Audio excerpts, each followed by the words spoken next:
नमस्कार दोस्तों, मेरे इस चैनल को बनाने का जो उद्देश्य है वो ये है कि ज़्यादा से ज़्यादा ज्योग्राफी के जो स्टूडेंट्स हैं उन तक अधिक से अधिक मैं भूगोल के टॉपिक्स को क्लियर कर सकूं और उन तक पहुंचा सकूं।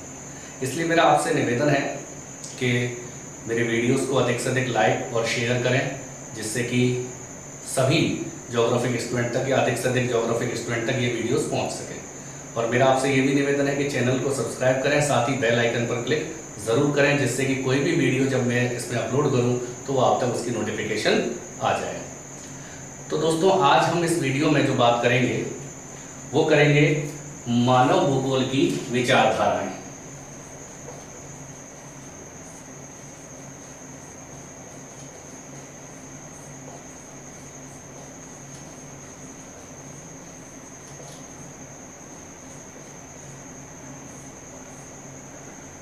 मानव भूगोल की विचारधाराएं। मेरे पिछले वीडियो में मैंने आपके सामने क्लियर किया था मानव भूगोल का अर्थ और परिभाषा। मानव भूगोल की विचारधाराओं से मतलब है, हमने पढ़ा था कि मानव भूगोल में मानव और प्रकृति के संबंधों के बारे में अध्ययन किया जाता है।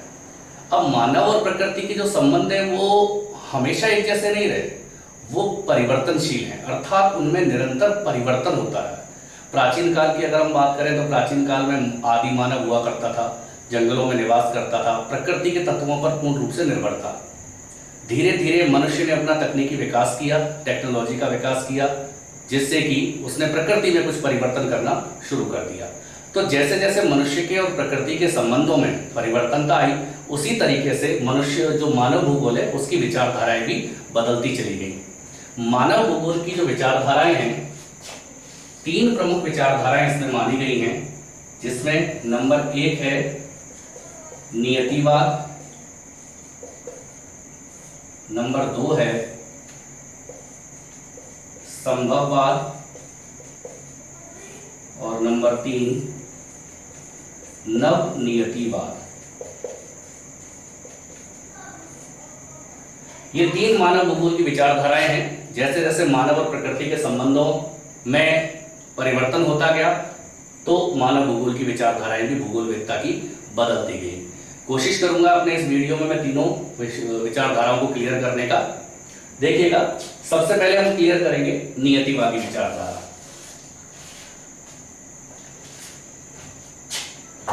देखिए दोस्तों, नियतिवादी विचारधारा जो है, मेरी पूरी कोशिश रहेगी कि इस वीडियो के अंत तक मैं आपको तीनों विचारधाराएं सही तरीके से समझा पाऊं, और उम्मीद करूंगा कि आप इस वीडियो को जब देखेंगे एक बार तो आपको ये अच्छी तरीके से याद हो जाएंगे। शुरुआत करते हैं नियतिवादी विचारधारा की। नियतिवादी विचारधारा को निश्चयवादी विचारधारा भी कहा जाता है। साथ ही इसका एक और नाम है पर्यावरणीय निश्चयवाद। इन तीन नामों से इनको पुकारा जाता है। अगर हम बात करें नियतिवाद की, तो देखिए इसमें पहला जो शब्द आ रहा है वो है नियति। नियति का मतलब होता है भाग्य। इस विचारधारा का ये मानना है, या इस विचारधारा के जो विचारक थे वो इस बात को मानते थे कि मानव जो होता है ना, वो पूर्ण रूप से अपने भाग्य पर डिपेंड होता है। वो ये सोचता है कि यार किस्मत में जो होगा वो मिल जाएगा, भाग्य में जो होगा वो मिल जाएगा।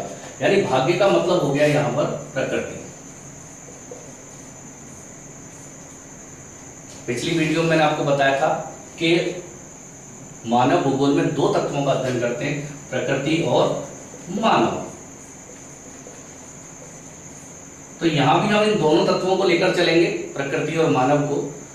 तो नियतिवाद का मतलब है प्रकृतिवाद या पर्यावरणीय निश्चयवाद, अर्थात प्रकृति जैसा मनुष्य को ढालती है, मनुष्य का व्यवहार, मनुष्य के क्रियाकलाप उसी के अनुरूप हो जाते हैं।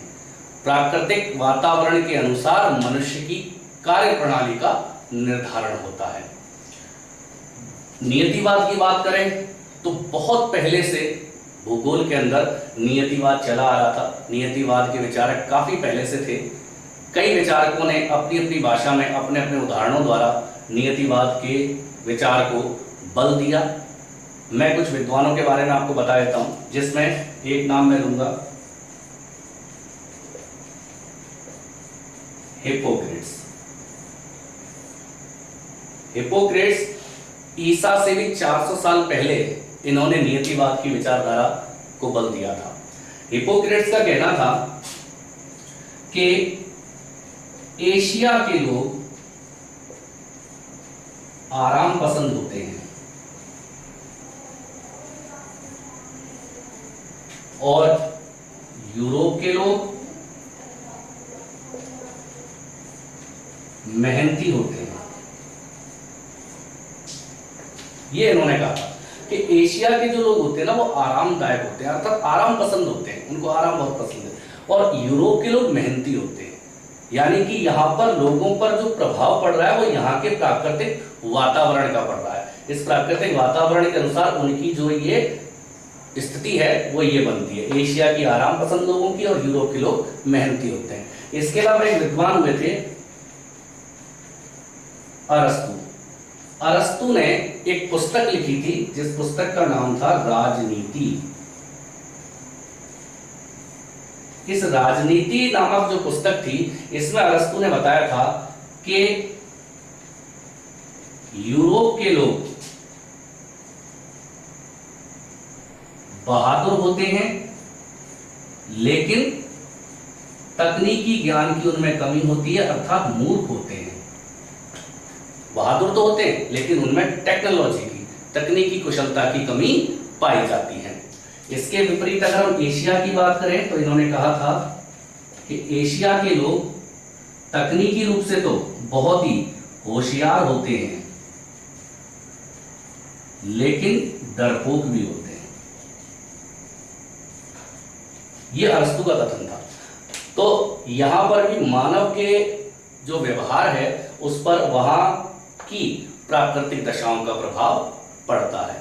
तो इस तरीके से अगर हम बात करें तो नियतिवाद जो विचारधारा है वो काफी प्राचीन समय से भूगोल के अंदर चली आ रही है, जिसके बारे में अलग अलग समय पर अलग अलग विद्वानों ने अपनी अपनी बात रखी। लेकिन अगर हम बात करें कि वास्तविकता में नियतिवादी विचारधारा कब उसको बल मिला और कौन उसका वास्तविक संस्थापक कहा जाता है, तो उसमें हम जो नाम लेंगे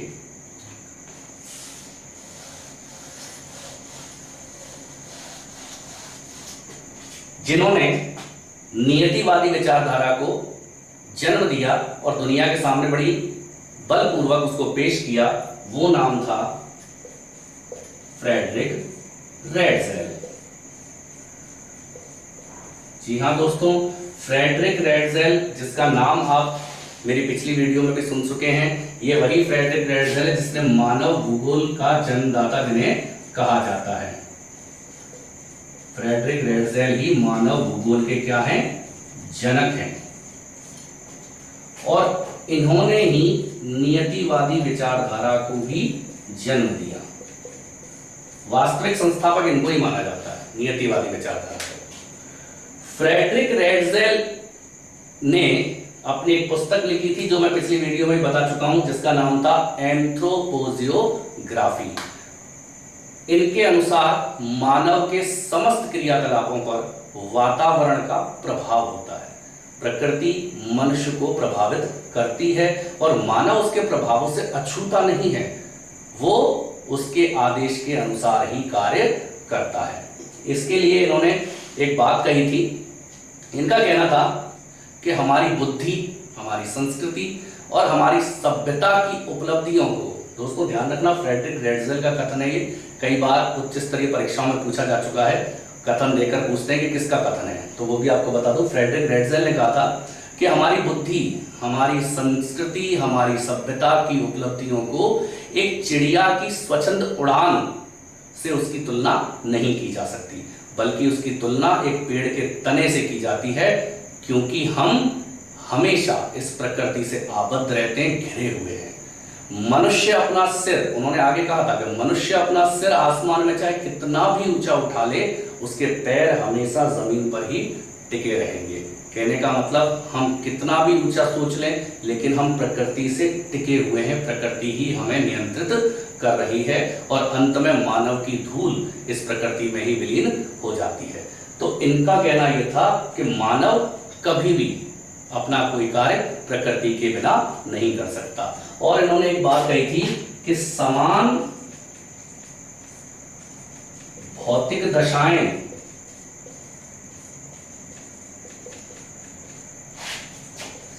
समान जीवन शैली को जन्म देती हैं।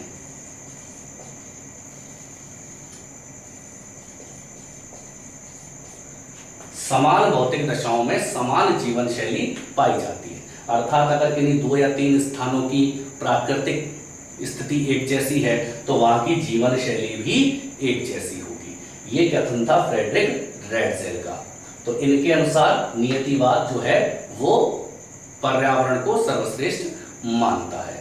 इसके बाद फ्रेडरिक रैटजेल की ही एक शिष्या थी जिसका नाम मैं पिछले वीडियो में भी ले चुका हूं, कुमारी एलन चर्चिल सैंपल।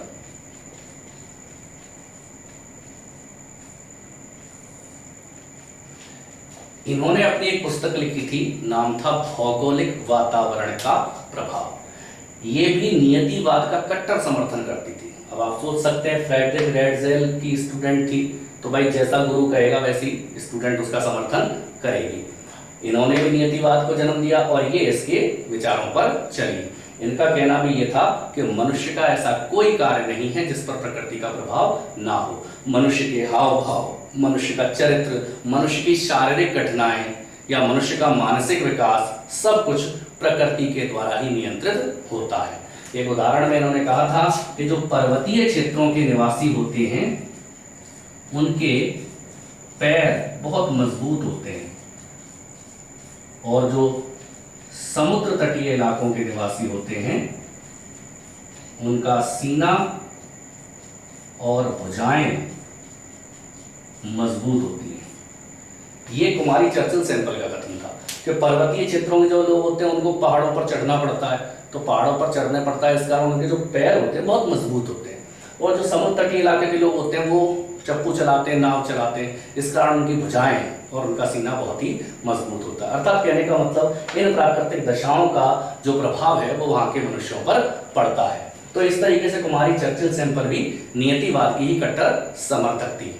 ठीक है दोस्तों, इसके अलावा अगर हम बात करें तो एक विद्वान हुए हैं कार्ल रिटर, नाम लिख देता हूं मैं यहां पर, कार्ल रिटर। इन्होंने अपनी पुस्तक लिखी थी अर्धकुंडे। इस पुस्तक के अंतर्गत इन्होंने बताया था कि प्राकृतिक वातावरण का प्रभाव न केवल मनुष्य के क्रियाकलाप पर पड़ता है बल्कि मनुष्य का चरित्र भी प्रकृति के अनुसार ही निर्धारित होता है। ये कहा था कार्ल रिटर ने। यानी मनुष्य का चरित्र जो है, मनुष्य जैसा आचरण करता है, मनुष्य जैसा व्यवहार करता है, वो भी प्राकृतिक दशाओं के अनुसार नियंत्रित होता है। तो इस तरीके से दोस्तों ये आपकी नियतिवादी विचारधारा थी। इसके अंतर्गत आपको कुछ जो पॉइंट याद करने हैं, ये आप चाहें तो स्क्रीनशॉट ले सकते हैं इसका।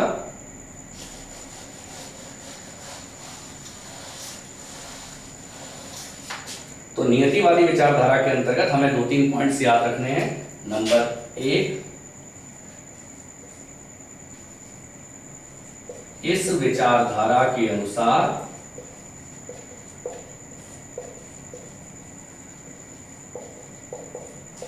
प्रकृति सर्वशक्तिमान है।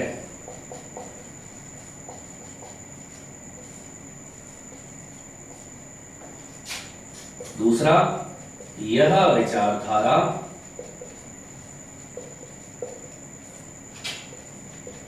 मानव को प्रकृति का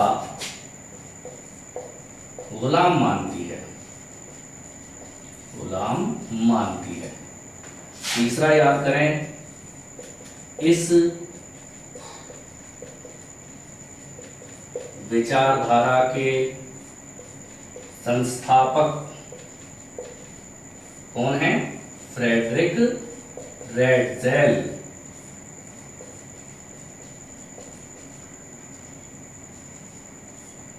ठीक है दोस्तों, इसके अनुसार मनुष्य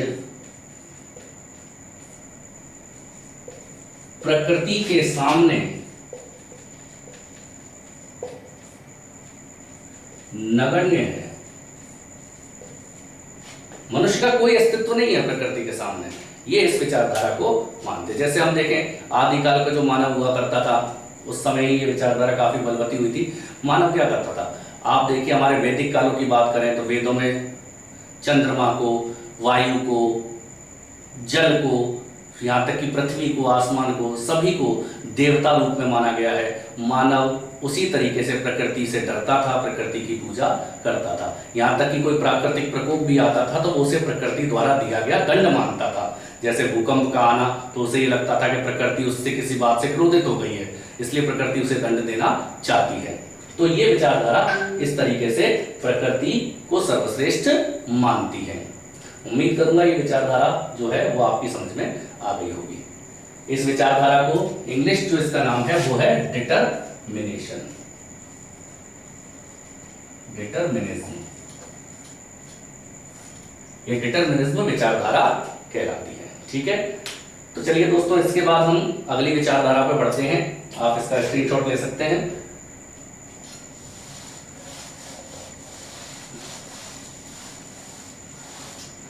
दूसरी जो विचारधारा बनी वो एक तरीके से कह सकते हैं प्राकृतिक जो निश्चयवाद है या नियतिवाद है उसके विपरीत थी या इसका विरोध करते हुए बनी थी। उस विचारधारा का नाम था संभववाद।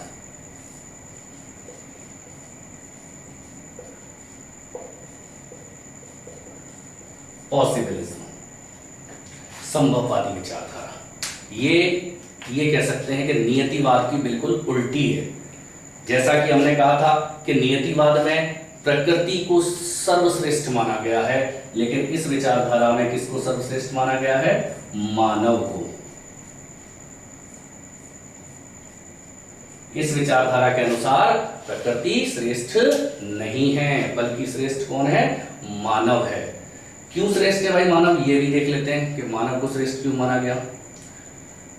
प्रकृतिवाद का यह कहना था कि प्रकृति मनुष्य को नियंत्रित करती है, मनुष्य की क्रियाओं को नियंत्रित करती है। लेकिन संभववादी विचारधारकों का यह मानना था कि प्रकृति सिर्फ मनुष्य के लिए कुछ सीमाएं निर्धारित करती है, ना कि उसे नियंत्रित कर सकती है। अर्थात प्रकृति मनुष्य के संभावनाएं देती है,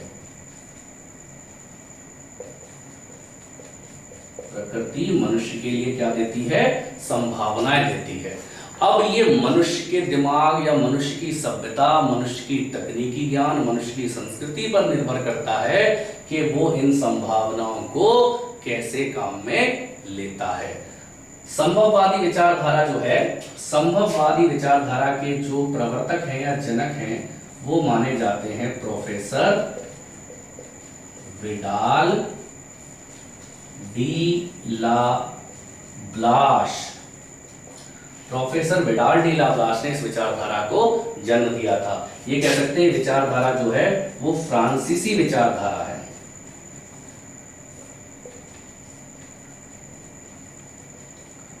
फ्रांसीसी विचारधारा एक तरीके से ये नियतिवाद के विरोध में बनाई गई थी इनका। और अगर हम बात करें संभववादी विचारधारा किसने दी थी, वो तो दी थी professor Vidal de la Blache ने। लेकिन संभववाद शब्द जो दिया था ना, वो संभववाद शब्द दिया था ला फेब्रे।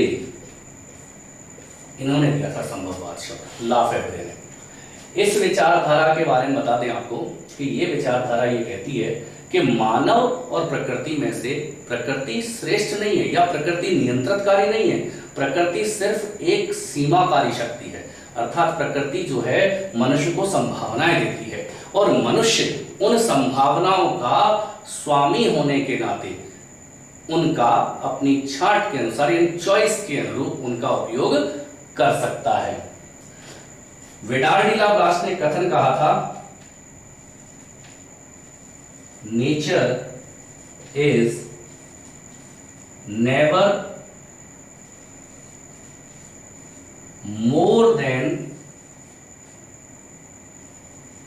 N adviser. Nature is never more than an adviser, यानी प्रकृति सिर्फ एक परामर्शदात्री है, उससे ज्यादा कुछ नहीं है। प्रकृति सिर्फ परामर्श दे सकती है, उससे ज्यादा कुछ नहीं दे सकती। संभावनाएं तो उसने सबके लिए दी, अब मानव के ऊपर है कि मानव, अब जरूरी थोड़ी है, प्रकृति परामर्श तो दे सकती है लेकिन मनुष्य बाध्य नहीं है, मनुष्य के ऊपर यह नियंत्रण नहीं कि उन परामर्श को माने नहीं माने, वो मानव के ऊपर डिपेंड करता है।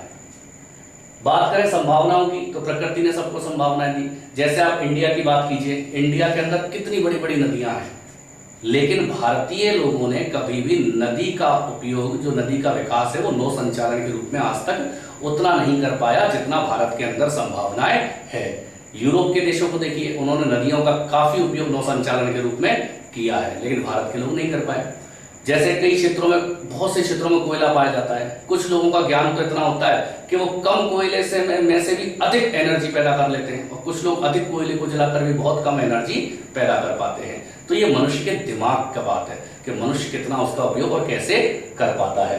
तो ये प्रोफेसर विडाल डी लावार्श का कथन था कि प्रकृति जो है वो सिर्फ क्या है, एक परामर्शदात्री है, इससे ज्यादा कुछ नहीं। विडाल डी लावार्श के ही एक शिष्य हुए थे प्रोफेसर जीन ब्रुन्स।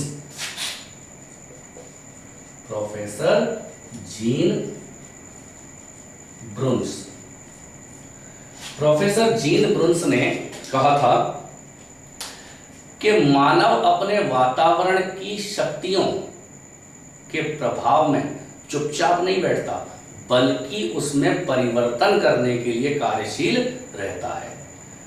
प्रकृति में ऐसा कोई तत्व नहीं है जिसमें मनुष्य अपनी बुद्धि कौशल से उसमें से चॉइस ना कर सके। चॉइस करने की शक्ति मनुष्य के पास है, प्रकृति ऐसा कोई तत्व है ही नहीं जिसमें से मनुष्य चॉइस ना कर सके।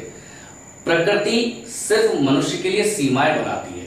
अब मनुष्य उन सीमाओं को लांघ तो नहीं सकता, लेकिन उनमें परिवर्तन जरूर कर सकता है।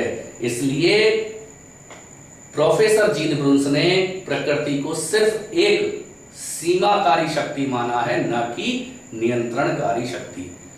आप देखिए, जैसे मानव चाहे कि साहब अपने पश्चिमी राजस्थान साइड में जाके और वो धान की खेती करे, लेकिन धान की खेती के लिए पश्चिमी राजस्थान का इलाका अनुकूल नहीं है, क्योंकि वहां पर पानी की कमी पाई जाती है। तो प्रकृति ने एक सीमा निर्धारित कर दी कि इस वातावरण में आप धान की खेती नहीं कर सकते, लेकिन मानव के पास ये चॉइस है। अब ऐसा तो नहीं कि वो खेती नहीं करेगा, चॉइस है, ठीक है, ज्वार बाजरा उगा लेंगे, यानी ऐसी फसलें उगा लेंगे जिनके लिए पानी की कम जरूरत पड़े। तो चॉइस का उपयोग मानव करता है। संभावनाएं कौन दे रही है? संभावनाएं प्रकृति दे रही है, और मानव उन संभावनाओं का कौन है? स्वामी है, और वो उनका अपने बुद्धि कौशल से उनका उपयोग करता है। Is that clear? तो ये थी कौन सी विचारधारा? संभववादी विचारधारा। इसके बारे में 2-3 पॉइंट याद रखना।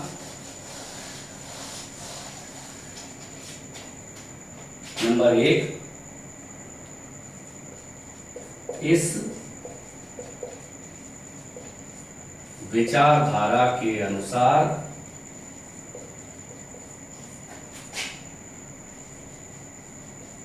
मानव और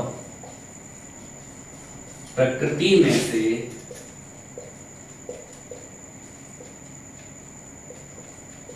मानव श्रेष्ठ है। दूसरा, प्रकृति सिर्फ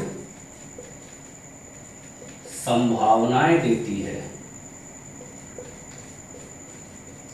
और मानव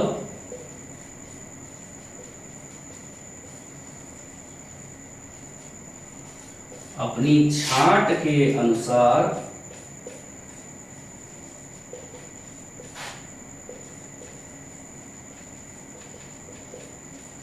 उनका उपयोग करता होता है।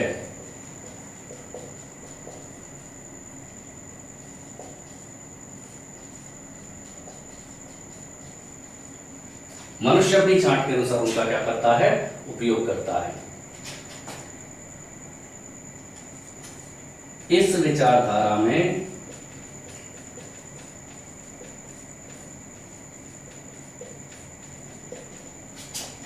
प्रकृति को एक सीमाकारी शक्ति माना गया है,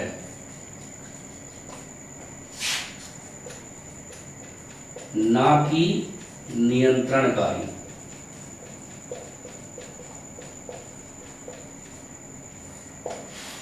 ये सिर्फ मनुष्य के लिए सीमाएं निर्धारित करती है, ना कि उसका नियंत्रण करती है। इसके अलावा इस विचारधारा के जो प्रवर्तक हैं या जो जनक हैं वो है professor Vidal de la Blache. इन्होंने इस विचारधारा को दिया था। तो ये कुछ चीजें हैं जो आपको संभववाद के बारे में पढ़नी है। ठीक है दोस्तों, अब हम बात करते हैं अगली विचारधारा की। इसका भी आप स्क्रीनशॉट ले लेना।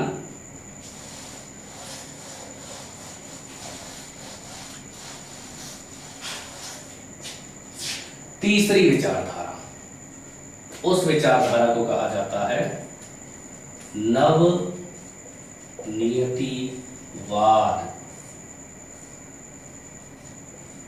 Neo determinism. नियो डिटर्मिनिज्म ये जो विचारधारा है, यह विचारधारा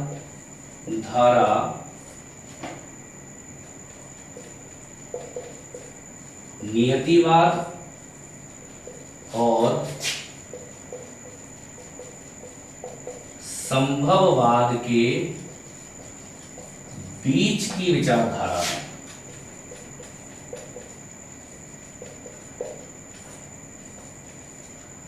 यह प्रश्न पूछा जा चुका है बोर्ड 12th राजस्थान बोर्ड के एग्जाम में कि नियतिवाद या पर्यावरण निश्चयवाद तथा संभववाद के बीच की विचारधारा कौन सी है। तो याद रखना वो नवनियतिवाद है। यह विचारधारा ना तो प्रकृति को ही पूर्ण रूप से नियंत्रणकारी मानती है, ना ही मानव को मानती है कि वो प्रकृति पर जीत सकता है।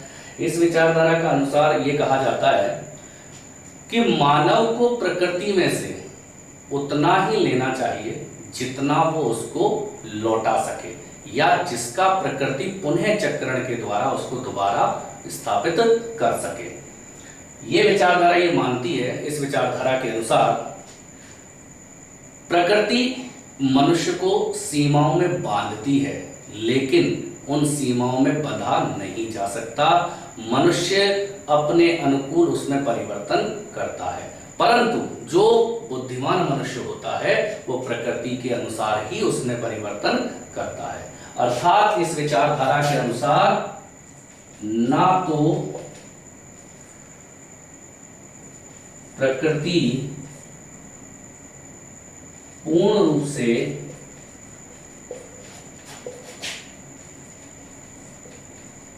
मनुष्य को नियंत्रित कर सकती है,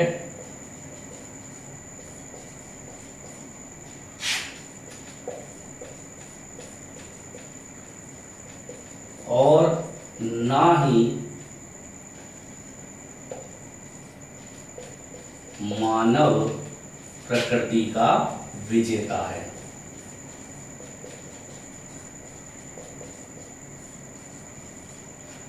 यानी कि ना तो प्रकृति मनुष्य को पूर्ण रूप से नियंत्रित कर सकती है, हाँ कुछ सीमाएं जरूर निर्धारित कर सकती है, लेकिन सीमाओं में बंधा नहीं जा सकता, और ना ही मानव प्रकृति का पूर्ण रूप से विजेता है।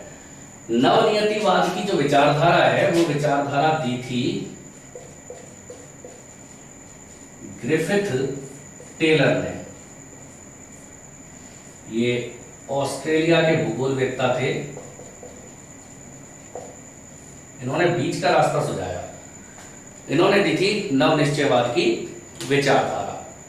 इन्होंने अपनी पुस्तक लिखी थी 20वीं शताब्दी में भूगोल। उसके अंतर्गत इन्होंने इस चीज को बताया था कि ना तो प्रकृति पूर्ण रूप से मनुष्य को नियंत्रित कर सकती है और ना ही मानव प्रकृति का विजेता है। इन्होंने दोनों के क्रियात्मक संबंधों पर बल दिया कि दोनों के मध्य कैसे संबंध है, क्रियात्मक संबंध है। मानव और प्रकृति के मध्य कैसे संबंध है, क्रियात्मक संबंध है। अर्थात दोनों के लिए अपने कुछ क्रियाएं निर्धारित हैं। अब देखिए, इस विचारधारा को एक नाम और दिया जाता है।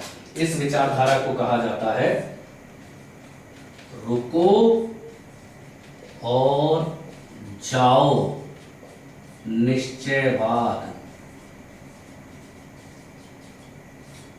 रुको और जाओ निश्चयवाद, ये इसी विचारधारा का दूसरा नाम है। रुको और जाओ निश्चयवाद, ये ग्रिफिथ टेलर ने ही इसका दूसरा नाम दिया था, रुको और जाओ निश्चयवाद। इन्होंने कहा था कि मानव किसी भी प्रदेश के विकास की जो गति होती है उसको तीव्र कर सकता है, धीमा कर सकता है और चाहे तो उसको रोक भी सकता है। ये शक्ति मनुष्य के हाथ में है कि मनुष्य चाहे तो किसी क्षेत्र के विकास को तेज कर दे, कम कर दे या उसको बिल्कुल रोक दे। लेकिन जो विचारवान मनुष्य होता है, जो बुद्धिमान मनुष्य होता है, वो प्रकृति की सीमाओं में रहकर ही इन कार्यों को करता है। अर्थात मनुष्य की जो स्थिति है वो एक बड़े शहर के यातायात नियंत्रक की तरह होती है। जिस तरह हमने बड़े शहरों में ट्रैफिक पुलिस वालों को देखा है कि वो इस तरीके से हाथ करके, इस तरीके से हाथ करके गाड़ियों को रोक जरूर देते हैं लाल बत्ती होने पर, और हरी बत्ती होने पर कहते हैं कि आप जाओ। तो वो गति को जरूर रोक सकते हैं लेकिन उनकी दिशा को परिवर्तित नहीं कर सकते। उसी तरीके से मानव जो है प्रकृति को पूर्ण रूप से जीत नहीं सकता। हाँ, अपने अनुकूल उसमें कुछ परिवर्तन जरूर कर सकता है लेकिन उसको पूर्ण रूप से जीत नहीं सकता। और इस विचारधारा को कहा जाता है नवनियतिवाद। इसके प्रवर्तक या जनक कौन है? Griffith Taylor.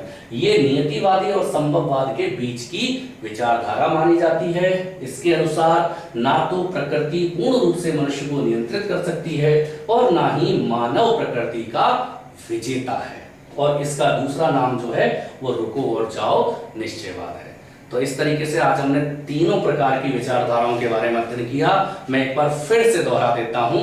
पहली विचारधारा नियतिवाद। नियतिवाद के जनक फ्रेडरिक रेडजेल थे। इस विचारधारा के अनुसार मानव और प्रकृति में से प्रकृति सर्वशक्तिमान है। वो मनुष्य के कार्यों को नियंत्रित करती है और मनुष्य एक तरीके से उसका गुलाम है। मनुष्य के समस्त क्रियाओं पर, यहां तक कि उसके चरित्र पर भी प्रकृति का प्रभाव पड़ता है। यह नियतिवाद का कहना था। इसके विरोध में आई संभववाद विचारधारा दी थी विडाल डी लाप्लास ने। उनके अनुसार प्रकृति नियंत्रणकारी नहीं है, प्रकृति संभावनाएं देती है और मानव उन संभावनाओं का स्वामी होने के नाते अपनी चॉइस के अनुसार, अपनी छांट के अनुसार उनका उपयोग करता है। तीसरी जो विचारधारा आई वो नवनियतिवाद की थी। ये नियतिवाद और संभववाद के बीच की विचारधारा है जिसके बारे में हमने अध्ययन किया। यानी ना तो प्रकृति मनुष्य को पूर्ण रूप से जीत सकती है, ना ही मानव प्रकृति को पूर्ण रूप से जीत सकता है, बल्कि दोनों के मध्य क्रियात्मक संबंध है। इसे ही रुको और जाओ निश्चयवाद भी कहा जाता है। तो दोस्तों, इस तरीके से आज हमने मानव भूगोल की तीनों विचारधाराओं के बारे में अध्ययन किया और उम्मीद करता हूं कि ये तीनों विचारधाराएं आपके सामने क्लियर हो गई होंगी। एक दो बार यदि आप वीडियो को देखोगे तो तीनों विचारधाराएं आपको समझ में आ जाएंगी। फिर भी यदि आपकी कोई क्वेरीज रह जाती हैं, कोई क्वेश्चंस हैं इन विचारधाराओं को लेकर, तो आप कमेंट बॉक्स में डाल सकते हैं। मैं कोशिश करूंगा कि उनका पूर्ण रूप से और जल्द से जल्द उनका निवारण कर सकूं। धन्यवाद दोस्तों। जाने से पहले एक बार जरूर कहूंगा कि वीडियो को ज्यादा से ज्यादा लाइक करें, शेयर करें और चैनल को सब्सक्राइब करके बेल आइकन को जरूर प्रेस करें। नमस्कार।